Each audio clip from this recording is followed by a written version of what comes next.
Mukunda jewellers మొట్టమొదటి factory outlet ఇప్పుడు కూకట్పల్లి, కొత్తపేట్, సోమాజిగూడ మరియు ఖమ్మంలో. నమస్తే, వెల్కమ్ టు సుమన్ టీవీ. నేను మీ Suman TV Usha, innovator episode 4. చాలా మందికి ఆడపిల్లలకు సంబంధించి డౌట్స్ ఉంటూ ఉంటాయి. ఇన్ఫర్టిలిటీ సమస్యలతో చాలా మంది ఇబ్బంది పడుతూ ఉన్నారు. అండ్ దాంతోపాటు హైజీన్ ఏ విధంగా పాటించాల్సిన అవసరం ఉంటుంది, హైజీన్ని కనుక మనం నెగ్లెక్ట్ చేస్తే పీరియడ్స్ ఉన్నప్పుడు ఎటువంటి కాన్సిక్వెన్సెస్ చూడాల్సిన అవసరం ఉంటుంది. అండ్ ఏదైతే ఫిజికల్ ఇంటిమసీ గురించి అందరూ మాట్లాడుతూ ఉంటుంటారు, ఆఫ్టర్ మ్యారేజ్ ప్రెగ్నెన్సీ వచ్చిన తర్వాత ఫిజికల్ ఇంటిమసీ అనేది ఏ టైంలో చేయాలి, ఏ టైంలో చేయకూడదు అన్న వాటిపైన కూడా చాలామందికి అనుమానాలు వ్యక్తమవుతూ ఉంటుంటాయి. అండ్ మిస్క్యారేజెస్ ఎందుకు అవుతున్నాయి, చిన్న వయసులోనే పిల్లలు మెచ్యూర్ అవ్వడానికి గల కారణాలు ఏంటి, వీటన్నింటిపైన వాళ్ళ మనతో మాట్లాడడానికి స్టూడియోలో ఉన్నారు డాక్టర్ సరళ గారు, గైనకాలజిస్ట్. ఆవిడ అడిగి తెలుసుకుందాం. నమస్తే డాక్టర్ సరళ గారు. నమస్తే ఉషా. ప్యాడ్స్ విషయం ఏదైతే ఉంటుందో ఇన్ అవర్స్కి ఒకసారి మార్చాలని చాలామంది చెప్తూ ఉంటుంటారు. ఎప్పటికప్పుడు చాలామంది డాక్టర్స్ కొన్ని వీడియోస్ కూడా నేను చూస్తున్నాను. బట్ కొంతమందికి అయితే అతిగా ఉంటుంది, లేదంటే అసలు ఉండదు, లేదంటే కొంతమందికి యావరేజ్గా ఉంటుంది. అసలు ఎలా హైజీన్ని మనం మెయింటైన్ చేయాల్సిన అవసరం ఉంటుంది ఇఫ్ ఇన్ కేస్ దాన్ని గనక మనం నెగ్లెక్ట్ చేసి? చాలా మంది ఆడపిల్లలకు ఉండే ప్రాబ్లం ఏంటంటే ఆఫీసులకు వెళ్తూ ఉంటుంటాము, చేంజ్ చేయాలంటే కష్టంగా ఉంటుంది, ఇబ్బంది పడుతూ ఉంటుంటారు. సో పర్వాలేదు అన్నట్టు క్యారీ ఫార్వర్డ్ చేస్తుంటారు ఇంకా అలాగే దానివల్ల ఎటువంటి ఇష్యూస్ ఫామ్ అయ్యే అవకాశం ఉంటుంది? ప్యాడ్స్ అయినా ఏదైనా సరే వాళ్ళు యూస్ చేసేది ఏదైనా ఎన్ని అవర్స్కి ఒకసారి చేంజ్ చేయాల్సిన, మ్యాండేటరీగా చేంజ్ చేయాల్సిన అవసరం ఉంది అంటారు? That is important point. ఈ మనకి మెచ్యూర్ ఎందుకంటే ఎర్లీగా వస్తుంది, చిన్న పిల్లలు వాళ్ళకి తెలియదు ఎలా చేంజ్. మనకి ఎడ్యుకేషన్ అనేది చాలా ఇంపార్టెంట్. మీరు అడిగిన పాయింట్ మెచ్యూర్ అయిన ప్రతి అమ్మాయికి తెలియాల్సిన పాయింట్ ఇది.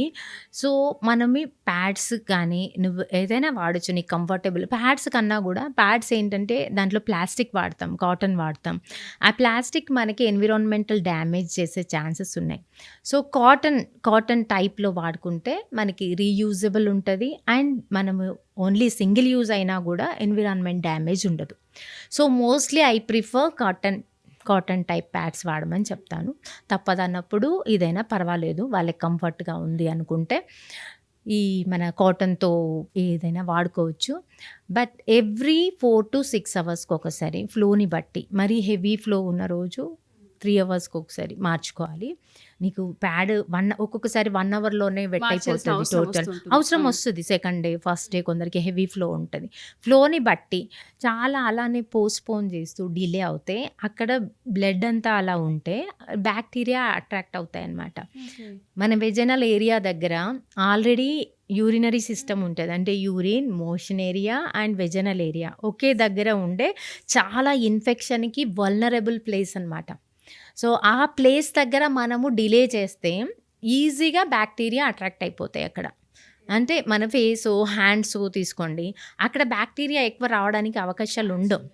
సో మన యూరినరీ సిస్టమ్ దగ్గర ఈజీగా బ్యాక్టీరియా అట్రాక్ట్ అయ్యే ఛాన్స్ ఉంది. సో మీరు అలానే బ్లడ్ అక్కడ లీక్ అయిపోయి అలానే ఉంటే యూరినరీ ట్రాక్ట్ నుండి అండ్ మన రెక్టల్ ట్రాక్ట్ నుండి బ్యాక్టీరియా అక్కడ కలెక్ట్ అయిపోయి దానికి మంచి ఫుడ్ దొరుకుతుంది అనమాట. బ్లడ్ అనేది ఫుడ్ ఏ బ్యాక్టీరియాకైనా కూడా. ఆ ఫుడ్ అది బ్యాక్టీరియా బాగా పెరిగిపోయి మనకు వెజైనాలో ఎంటర్ అయ్యి uterus and fallopian tubes and ovaries and your అబ్డామిన్లోకి ఎంటర్ అయ్యే దారి సుగమం అవుతుంది వాళ్ళకి, బ్యాక్టీరియాలకి. Yes, TB is the one most dangerous and most common in India. ఎంత బాధాకరం అంటే ఆ bacteria, TB bacteria. One of my relative recent, తనకి 24, చాలా బాధేస్తుంది. తన స్టోరీ తలుచుకుంటే ఒక్కొక్కరిది ఒక్కొక్క రకమైన స్టోరీ ఉంటుంది నా ఓపీలో. నాకు బాగా అంటే నా ఫ్రెండ్ వాళ్ళ ఫ్యామిలీ మెంబర్ తనకు ఎప్పుడు ఎలా బ్యాక్టీరియా ఎంటర్ అయిందో, టీబీ ఇన్ఫెక్షన్ ఎంటర్ అయ్యి యూట్రస్ మొత్తం డ్యామేజ్ చేసింది, Fallopian tubes and ovaries, abdomen మొత్తం డ్యామేజ్ చేసి మొత్తం అతుకులు. తనకు పెళ్ళైన తర్వాత పిల్లలు పుట్టట్లేదు ఏంటా అని చెక్ చేసుకున్నప్పుడు మొత్తం యూట్రస్ మొత్తం క్లోజ్, యూట్రస్ మొత్తం వాల్ అయిపోయింది. దాన్నే ఆషర్మ్యాన్ సిండ్రోమ్ అంటాం. అంత ఘోరంగా డ్యామేజ్ చేస్తుంది టీబీ బ్యాక్టీరియా. అసలు తనకి ఇప్పుడు పిల్లలు పుట్టే ఛాన్సే లేదు, తన యూట్రసే మొత్తం డ్యామేజ్ అయిపోయింది. తన ఫాలోపియన్ ట్యూబ్స్లోకి ఎంటర్ అయ్యి అసలు అది ఎలా ఉందో దేవుడు ఎరుగు, బయట అసలు ఎంట్రీ దారియే లేదు తనకి. సో ఇంపాసిబుల్, అంటే తను అసలు కన్సీవ్ అయ్యే ఛాన్స్ లేదు. తను కావాలంటే సరోగసీకి వెళ్ళడమే. అంత డేంజరస్ అన్నమాట మన మన వెజైనల్ సిక్రీషన్స్ వల్ల పైకి వెళ్ళిపోయాయి. చాలా మంది లైట్ తీసుకుంటాము. అంత లైట్ తీసుకుంటాం అస్సలు. ఎప్పుడు కూడా పేరెంట్స్ కూడా పిల్లలకి సజెస్ట్ చేయాలి. అండ్ అండర్ వెయిట్స్ కూడా మారుస్తూ ఉండాలి. ఎవ్రీ 6 monthsకో 1 yearకో మారుస్తూ ఉండాలి అండర్ వెయిట్స్. అండ్ కింద ఎక్కడ పడితే అక్కడ కూర్చొనివ్వద్దు పిల్లల్ని. అసలు టీబీ ఇన్ఫెక్షన్ ఎంటర్ అయ్యేది మనకి కింద నీట్గా లేని ప్లేస్లో. ఎవరో టీబీ పర్సన్ స్పిట్ చేశారనుకోండి కింద, అక్కడ తెలియకుండా చిన్నపిల్లలు కూర్చుంటే ఆ ఇన్ఫెక్షన్ వెజైనా ద్వారా యూట్రస్కి వెళ్ళిపోతుంది. ఆ ఇన్ఫెక్షన్ ఫర్టిలిటీ టైంలో మనకి బయటపడుతుంది. సో తనకి ఎప్పుడు ఎలా జరిగింది అనేది మనకు తెలియదు. బట్ ప్రతిసారి పిల్లలు అండర్ వెయిట్స్ కానీ కింద కూర్చునేటప్పుడు ప్లేసెస్ కానీ చూసుకొని కూర్చోవడం. అండ్ ప్యాడ్స్ మెచ్యూర్ అయిన తర్వాత ప్యాడ్స్ ఫ్రీక్వెంట్గా చేంజ్ చేసుకోవడం కానీ, నీట్నెస్ మెయింటైన్ చేయడం కానీ. నీట్నెస్ అని చెప్పేసి మన వాళ్ళు కొందరేమో ఓవర్ హైజీనిక్గా కొన్ని బ్రాండ్స్ అన్నీ మన ఉంటాయి కదా, అవన్నీ వాడేయడము, సోప్స్ వాడేయడము విపరీతంగా, అట్లా కూడా చూస్తాను. అది కూడా రాంగ్. ప్లెయిన్ వాటర్తో daily plain water and plain soap రెగ్యులర్గా వాడేది 1 time enough. And every time మీరు వాష్రూమ్ వెళ్ళినప్పుడు ప్లెయిన్ వాటర్తో వాష్ చేయడం, దట్ ఈజ్ ఎనఫ్. మనకి వెజైనల్లో న్యాచురల్ ఆర్గానిజం, మనకి హెల్ప్ చేసే ఆర్గానిజం ఉన్నది మనకి, అది డ్యామేజ్ అయిపోతుంది.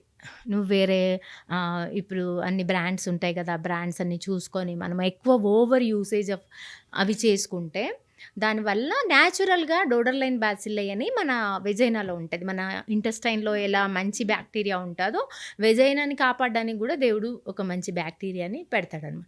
ఆ బ్యాక్టీరియా డ్యామేజ్ అయిపోతుంది. దానివల్ల అదర్ ఇన్ఫెక్షన్స్ ఈజీగా ఎంటర్ అయిపోతాయి, అవకాశం కూడా ఉంటుంది. నీట్నెస్ అంటే ఆర్టిఫిషియల్ దాంతో నీట్నెస్ కాదు. Plain water and 1 time bath చేసేటప్పుడు సోప్ వాటర్తో క్లీన్ చేసుకోవడం, that's enough. And every time కూడా ప్యాడ్ మార్చుకునేటప్పుడు కూడా హ్యాండ్ వాష్ చేసుకొని ప్యాడ్ని చేంజ్ చేసుకుంటూ ఉండాలి.